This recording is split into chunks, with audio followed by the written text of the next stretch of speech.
بسم الله الرحمن الرحيم. هل أتى على الإنسان حين من الدهر لم يكن شيئا مذكورا إنا خلقنا الإنسان من نطفة أمشاج نبتليه فجعلناه سميعا بصيرا إنا هديناه السبيل إما شاكرا وإما كفورا إنا أعتدنا للكافرين سلاسل وأغلالا وسعيرا إن الأبرار يشربون من كأس كان مزاجها كافورا عينا يشرب بها عباد الله يفجرونها تفجيرا يوفون بالنذر ويخافون يوما كان شره مستطيرا ويطعمون الطعام على حبه مسكينا ويتيما وأسيرا إنما نطعمكم لوجه الله لا نريد منكم جزاء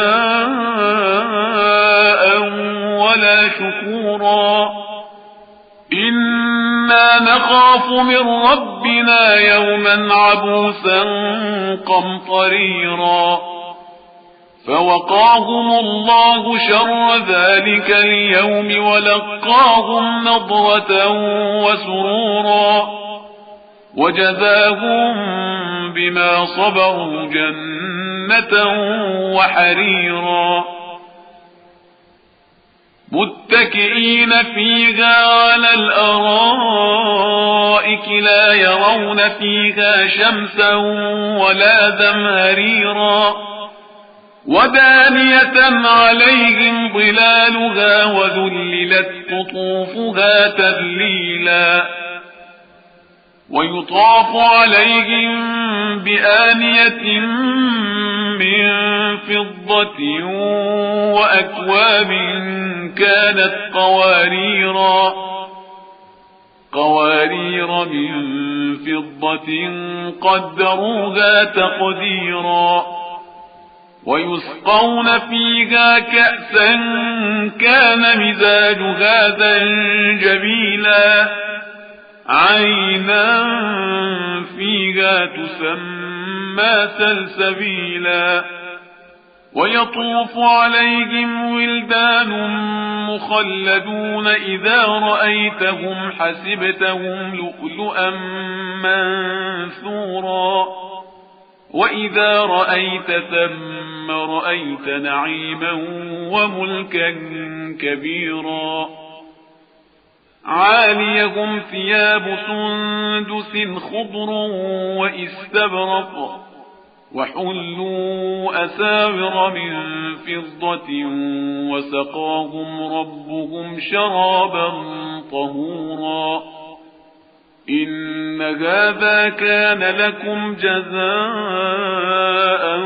وكان سعيكم مشكورا إنا نحن نزلنا عليك القرآن تنزيلا فاصبر لحكم ربك ولا تطع منهم آثما أو كفورا واذكر اسم ربك بكرة وأصيلا ومن الليل فاسجد له وسبحه ليلا طويلا إن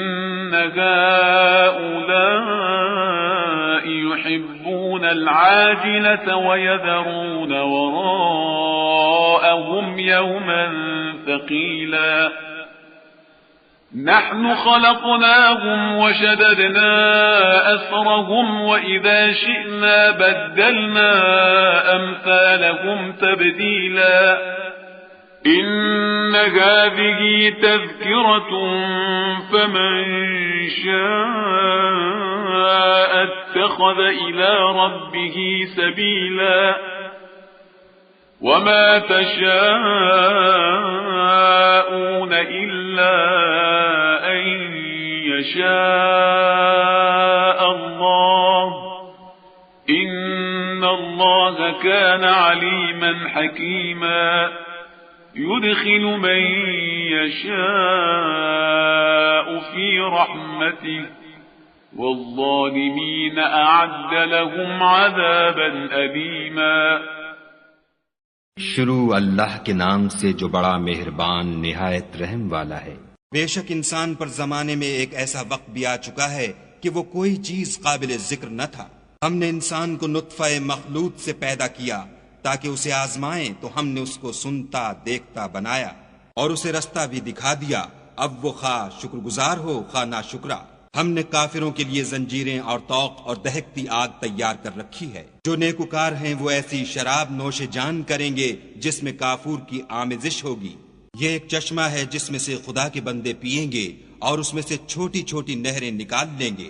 یہ لوگ نظریں پوری کرتے ہیں اور اس دن سے جس کی سختی پھیل رہی ہوگی خوف رکھتے ہیں، اور باوجود کہ ان کو خود طعام کی خواہش اور حاجت ہے فقیروں اور یتیموں اور قیدیوں کو کھلاتے ہیں، اور کہتے ہیں کہ ہم تم کو خالص خدا کے لیے کھلاتے ہیں، نہ تم سے عوض کے خواستگار ہیں نہ شکر گزاری کے طلبگار. ہم کو اپنے پروردگار سے اس دن کا ڈر لگتا ہے جو چہروں کو کرہ المنظر اور دلوں کو سخت مضطر کر دینے والا ہے. تو خدا ان کو اس دن کی سختی سے بچا لے گا اور تازگی اور خوش دلی عنایت فرمائے گا، اور ان کے صبر کے بدلے ان کو بہشت کے باغات اور ریشم کے ملبوسات عطا کرے گا. ان میں وہ تختوں پر تکیے لگائے بیٹھے ہوں گے، وہاں نہ دھوپ کی حدت دیکھیں گے نہ سردی کی شدت. ان سے ثمردار شاخیں اور ان کے سائے قریب ہوں گے، اور میووں کے گچھے جھکے ہوئے لٹک رہے ہوں گے. خدام چاندی کے باسن لیے ہوئے ان کے ارد گرد پھریں گے، اور شیشے کے نہایت شفاف گلاس، اور شیشے بھی چاندی کے جو ٹھیک اندازے کے مطابق بنائے گئے ہیں. اور وہاں ان کو ایسی شراب بھی پلائی جائے گی جس میں سونٹ کی آمیزش ہوگی. یہ بہشت میں ایک چشمہ ہے جس کا نام سلسبیل ہے، اور ان کے پاس لڑکے آتے جاتے ہوں گے جو ہمیشہ ایک ہی حالت پر آئیں گے. جب تم ان پر نگاہ ڈالو تو خیال کرو کہ بکھرے ہوئے موتی ہیں. اور بہشت میں جہاں آنکھ اٹھاؤ گے کثرت سے نعمت اور عظیم الشان سلطنت دیکھو گے. ان کے بدنوں پر دیبائے سبز اور اطلس کے کپڑے ہوں گے، اور انہیں چاندی کے کنگن پہنائے جائیں گے، اور ان کا پروردگار ان کو نہایت پاکیزہ شراب پلائے گا. یہ تمہارا صلہ ہے اور تمہاری کوشش خدا کے ہاں مقبول ہوئی. اے محمد صلی اللہ علیہ وآلہ وسلم، ہم نے تم پر قرآن آہستہ آہستہ نازل کیا ہے، تو اپنے پروردگار کے حکم کے مطابق صبر کیے رہو، اور ان لوگوں میں سے کسی بد عمل اور ناشکرے کا کہا نہ مانو. اور صبح و شام اپنے پروردگار کا نام لیتے رہو، اور رات کو بڑی رات تک اس کے آگے سجدے کرو اور اس کی پاکی بیان کرتے رہو. یہ لوگ دنیا کو دوست رکھتے ہیں اور قیامت کے بھاری دن کو پسے پشت چھوڑے دیتے ہیں. ہم نے ان کو پیدا کیا اور ان کے مفاصل کو مضبوط بنایا، اور اگر ہم چاہیں تو ان کے بدلے انہی کی طرح اور لوگ لے آئیں. یہ تو نصیحت ہے، جو چاہے اپنے پروردگار کی طرف پہنچنے کا رستہ اختیار کرے. اور تم کچھ بھی نہیں چاہ سکتے مگر جو خدا کو منظور ہو. بے شک خدا جاننے والا حکمت والا ہے. جس کو چاہتا ہے اپنی رحمت میں داخل کر لیتا ہے، اور ظالموں کے لیے اس نے دکھ دینے والا عذاب تیار کر رکھا ہے.